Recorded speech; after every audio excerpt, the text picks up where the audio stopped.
how to fix Instagram's scene problem and message notifications. If you want to fix Instagram's scene problem and message notifications, what you have to do is make sure to simply launch the Instagram app first.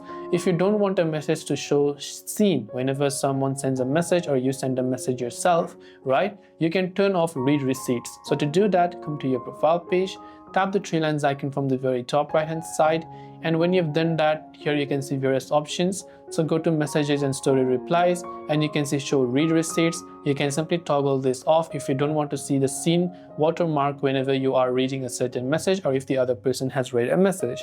As for notification problems, you can come back and this time scroll to the top and select notifications and check for what kind of notifications you have to allow. So if it's message notifications, make sure you've enabled all these notifications based on your choice.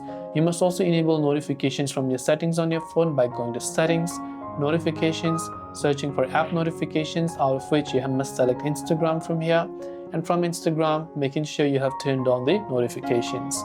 So I hope this video helped you out. If you have got any further questions, feel free to leave them down below. As always, thanks for watching, and do subscribe for more tips and tutorials such as these.